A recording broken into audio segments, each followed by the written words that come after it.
Hello friends, आज हम त्रिकोणमिति के बारे में अध्ययन करेंगे।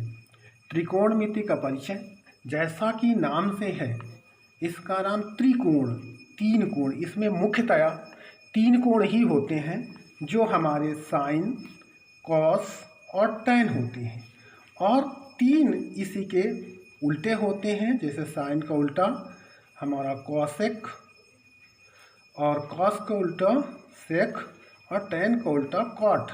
तीन इसके उल्टे होते हैं। अतः हम कुल मिलाकर कह सकते हैं कि त्रिकोणमिति के अंदर तीन मुख्य होते हैं और तीन इसी के उल्टे, इस प्रकार मिलाकर कुल 6 कोण होते हैं। अब अगर हम मान लें कि हमारे पास एक ये त्रिभुज है ABC, और ACAB जो हमारा ये कोण है ये थीटा है। तो अब यहाँ पर देखें कि यहाँ पर किसी भी त्रिभुज में 3 भुजाएं होती हैं जो, और इस त्रिकोणमिति के, अब हम बात करते हैं त्रिकोणमिति के कोणों के बारे में। तो sign theta, cos theta, tan theta, जैसा कि मैंने बताया कि 3 कोण होते हैं मुख्यतः।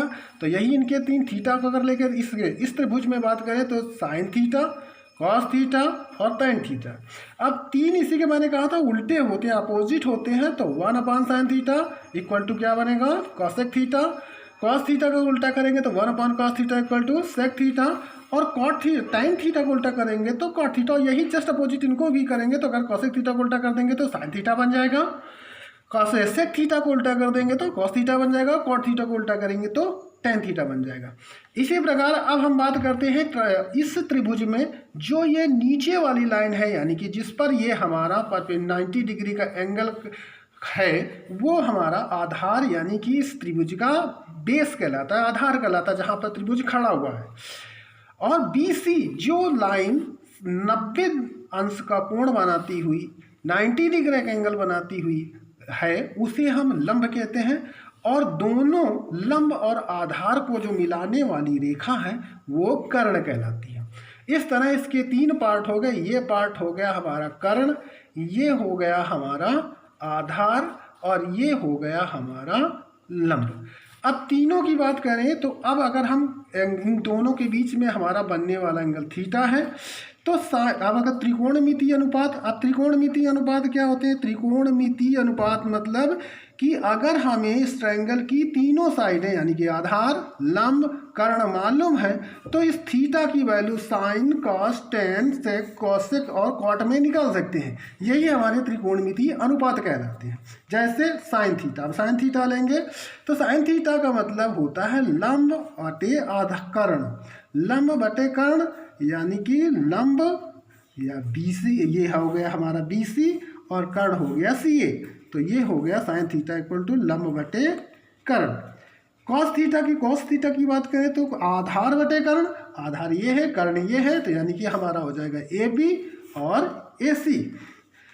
और टैन थीटा की बात करें तो हमारा लंब बटे आधार, लंब बटे आधार मतलब BC, ये लंब हो गया, और आधार हमारा AB हो गया।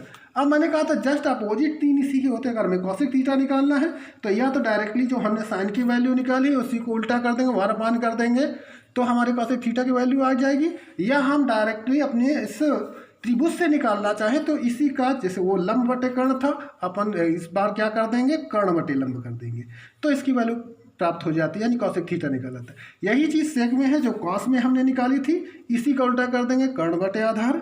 और टैन में जो वैल्यू निकाली थी उसको कर देंगे तो आधार बटे कर्ण।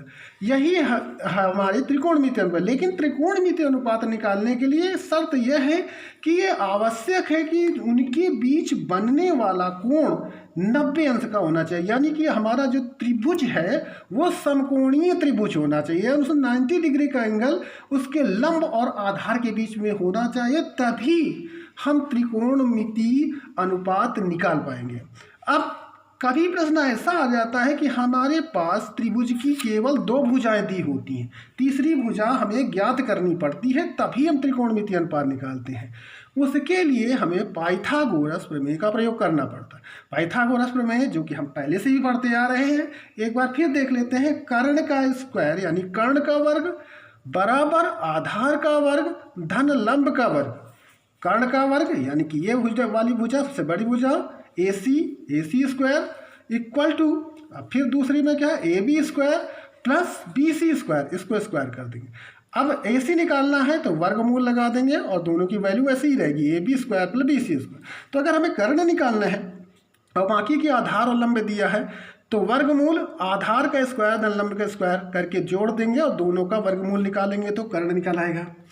आधार निकालना है यानी कि हमें कर्ण और लंब दिए हैं तो फिर वर्गमूल कर्ण का स्क्वायर और उसमें से माइनस कर देंगे या घटा देंगे लंब का स्क्वायर, जो वैल्यू आएगी उसका वर्गमूल निकाल लेंगे तो आधार निकल आएगा। अब अगर लंब निकालना है यानी कर्ण और आधार दिए हैं तो कर्ण का स्क्वायर माइनस यानी कि उसमें से घटा देंगे आधार का स्क्वायर, जो वैल्यू आएगी उसका वर्गमूल निकालेंगे तो लंब निकाल आएगा। इस प्रकार हम तीसरी भुजा, कोई भी दो भुजाएं दी हैं, तीसरी भुजा निकाल लेंगे और तीसरी भुजा को वहाँ पर रख कर हम तीनों त्रिकोणमिति और उनके तीन व्युत्क्रम यानी कि उल्टे वाले भी यानी कि 6 त्रिकोणमितीय अनुपात निकाल सकते हैं। इसके लिए एक सामान्य फार्मूला है LAL KKA। अब अगर यहाँ बात करें साइन कॉस और टेन, अब यहाँ L के, अभी L के आया L के देखें तो यहाँ अगर हमने पहले हमारा साइन होता है तो L के, L लंब और के कर्ण, तो लंब बटे कर्ण यानी कि साइन थीटा हो गया। दूसरा A के यानी A के वहाँ A के यानी कि हमारा दूसरा कॉस आता है तो कॉस थीटा देखें A आधार और के कर्ण, और फिर L और अपान A, L यानी कि लंब, यहाँ पर देखें पहले भी हम कर चुके हैं लंब और बटे आधार यानी कि ये टेन की वैल्यू निकाल आएगी। तो इस शॉर्ट फॉर्म से भी हमें अगर ना याद रहे तो ये कर सकते हैं LAL अपान के, इससे हम लंब बटे आधार, आधार बटे कर्ण और कर्ण बटे लंब बटे आधार तीनों निकाल सकते हैं और तीन इसी के व्युत्क्रम कर सकते हैं। यही है हमारे त्रिकोणमिति परिचय, यानी कि त्रिकोणमिति में हम अनुपात कैसे ज्ञात करेंगे। ये अब हम इतना सीख चुके हैं कि अगर कोई भी समकोणीय त्रिभुज में हमें दो भुजाएं दी हैं तो तीसरी हम अपने आप निकाल लेंगे और तीसरी भुजा के मालूम होने के बाद आधार लंब कर्ण जब मालूम हो जाएंगे तो उनकी 6 तो जो त्रिकोणमितीय अनुपात हैं sine theta, cos theta, tan theta, cosec theta, sec theta और कॉट थीटा, यानी कि 6 अनुपात हम बड़ी ही आसानी से निकाल सकते हैं। अब मैं उम्मीद करता हूँ कि आप लोगों को यह त्रिकोणमितीय अनुपात का निकालना अच्छी तरह से आया होगा। उम्मीद करता हूँ कि और भी आगे मैं समझाता रहूँगा। यदि आपको अच्छा आया हो तो लाइक से कर दें।